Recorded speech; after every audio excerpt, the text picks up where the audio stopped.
Good morning from Paris, France, and I have 24 hours to show you guys as much as I can do around the city.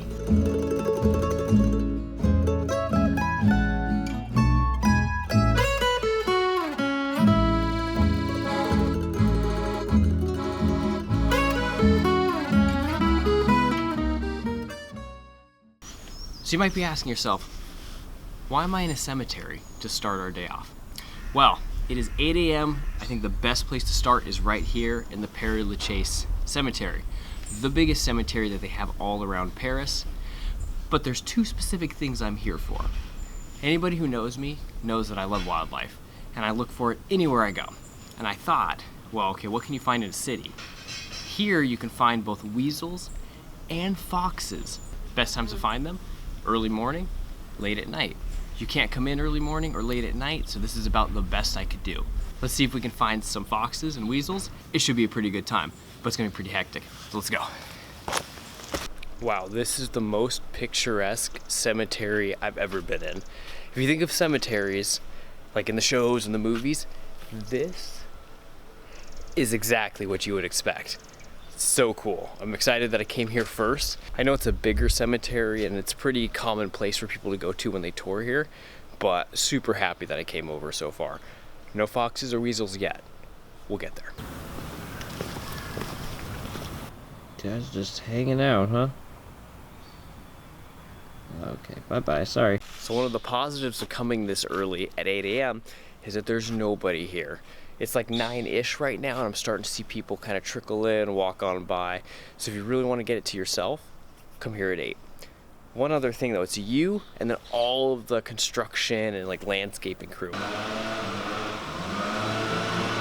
that are here. So that's a little bit of an issue for the foxes. They're pretty skittish, and so I'm worried that that could actually be part of the problem. I'm going to a different part of the cemetery away from all of that, so fingers crossed. We got a slug. This is about all the wildlife we see. A slug of some sort. And then kitty. And there you have it. That's about 2 hours of searching around, and there are so many more people now than when I got here at 8 a.m. So there's like no chance that I'm gonna see one now. I even asked some of the grounds crew, absolutely nothing. So they're like, no, they're not here. No. Even though they were here, but it's been a few years, maybe they're gone. Either way, I'm pretty sure I'll be able to see the next thing on our list because it's pretty hard to miss. As you can see behind me, this is what is happening in Notre-Dame at this moment in time. It's the end of October, so they are still doing some construction here, unfortunately. There's no way in, no fun on that. We're gonna try to get to the front. So a lot of the touristy attractions are around the Seine River that you can see right behind me. I can definitely see why some of the people in the Olympics did not want to swim in it. It's pretty green water. I'm not used to it like this. This doesn't really do it justice, but that is some green water. Here we are, right in Notre-Dame. So cool to finally be here, even though it's under construction, and you can kind of only get on a platform around the area, the square. You still go all the way around, but you can't go in until, hopefully, fingers crossed, December. But that means I just have to come back and see it the next time. That's all that means. But we're gonna check around this area for a little bit, and then from there we got Sainte-Chapelle, which I don't have a ticket for. We're gonna find out if I can get in there. Don't be like me, buy your tickets in advance. Either way though, so cool to be here. I only read about this, saw this in my history books, from my art history class from 12th grade. So it's been quite a few years at this point. I don't want to age myself, but it's been quite a few years. There's that fire. April 2019. They're still not done yet. All right, we made it to Sainte-Chapelle, or at least the outside of it. And you see up the top there, it's one of the coolest places in the world you can see, with 13th century stained glass windows that go all around it. Unfortunately, I'm lame, and I can't get in because I didn't buy a ticket early in advance. So this is about as good as we're going to get as far as the view goes for Sainte-Chapelle. So next time I'm here, Notre-Dame I'm going into, and Sainte-Chapelle, we're buying tickets for everything. As I'm lame, I was going to, and then I totally forgot. Kind of marvel in just that 13th century. I can't believe it's that old. America, we don't see things this old. So it's really cool to be able to come here and just appreciate things that I've only learned about in art history years and years ago. All right, guys, on to the next thing. I made it to the Locks of Love Bridge, where they would have all of these different locks all along these kind of chain link fences. But as you can see, no chains anymore. All of it is just down to glass and boring metal. So there's nothing left except these little locks are thrown out here with bike locks. So you can see those, and that's about it. That's what's left here. I really wish I could have been here at the time where they were still here and I could put one lock on there with my wife. But I'm not going to put it on one of those bike locks. No. But the cool part about this is this bridge actually will take you right over to the Louvre and that region. So it's a perfect segue for the next part of our day. It's funny, people are even putting locks on a little sign here. Just putting it any place that they can. Something seemed off, and now I know why. I made it here over to the Louvre, and unfortunately today is Tuesday. Tuesdays, they're closed. So that's why I needed to go yesterday, even though I slept instead of doing this. So yeah, I'm making it to the spots, but I'm not making it past the entryway. So I'm shooting pretty bad right now, except for the free place that I knew I'd get into with the cemetery. So at this point, we're just gonna walk around. I think it's time to eat some lunch, kind of replenish myself, because this was one of my big plans, to try to get in there for a couple hours and see that. I'll have to leave that for the next time too. So I lied. We're gonna check out a couple more stops before we go and do some food action. Yeah, I know that this isn't the normal itinerary for people, but for Tyler, it's just kind of, I get lost. Get lost and get lost in the moment. So over here, you can check out the gardens that are huge right next to the Louvre, and it's gonna bring us to one pretty cool spot. Marie Antoinette's final resting spot, both for her body and for her head. So let's keep walking and get some food soon. All right, that's pretty cool. The gardens here, you can rent these little boats right there and bring them out. Yeah, let's check it out.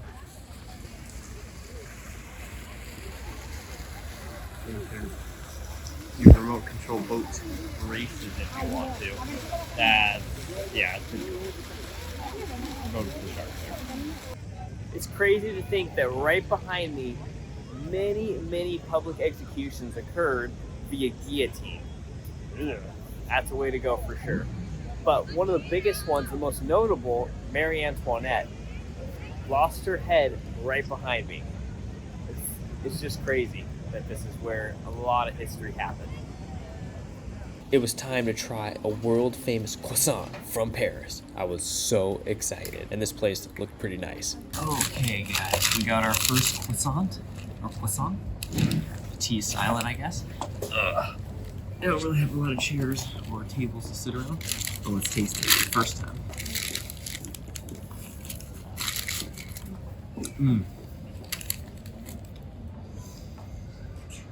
That's really good. Really good. Might be because it's fresh. Might be because I haven't eaten anything like all day, except for a granola bar. Or it might just be really dope. Behind me is where Napoleon I is buried. Him and some of his other family members right behind me. It is a sight to see, let me tell you. Excess is the word I can say, but the dude's a pretty big deal. Dude, Napoleon's straight chilling. Kind of a big deal. He's all over. Dude's in the middle of all 10 of these. It's crazy. So, you know, he deserves it both in life and in death, I guess. But if you come check it out, it's 15 euros for not only the tomb right there, but also there's an army exhibition on the grounds somewhere. I'm gonna go see what's all about that about. There's Napoleon's sarcophagus, and he gets not one, but 5 coffins in there. One of tin, one of ebony, 2 of lead, and another of mahogany wood. So crazy. This is just excess beyond belief. But man, oh man, that is pretty crazy in there. So if you're kind of in the area, if you want to check it out, it's a cool spot to see. Now that I've done with the Army Museum and the tomb, I can definitely say that this place is totally worth the 15 euro price point. Not only do you get to see Napoleon's grand entombment, you get to see a bunch of 13th to like 18th century, you know, armors, weapons, all sorts of stuff. I didn't know what was here coming around, but totally worth the time to go check out. I recommend it. After saying hi to Napoleon, it was time to go check out the Pantheon. I'm here for the tag Pantheon, and here it is right now. Boom, you're it. Let's see you catch me. Man, I guess this is the street for all things nerd. Love it.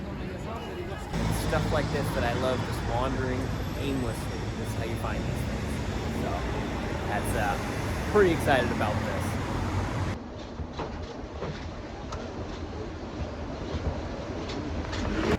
I can't think of a better way to end this amazing 24 hours, or actually 12 hours. Crazy, crazy. We went through a lot today, but I can't think of a better way to end today than with the Eiffel Tower behind us here, lit up at night. It is beautiful here. Just like the rest of the city that we saw today. I saw so much for the first time in Paris, and you can betcha I'll be back with a little bit more time. So thank you, Paris, for showing me your way, and it was awesome. And with only 24 hours, you guys can see a lot, just like I did. Your feet will hurt, you'll be hungry, but it'll be worth it. So thank you guys for watching, and I'm gonna enjoy a little bit more of this beauty behind me.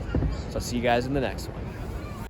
My first meal all day, pizza after 9 p.m. the real Tyler way.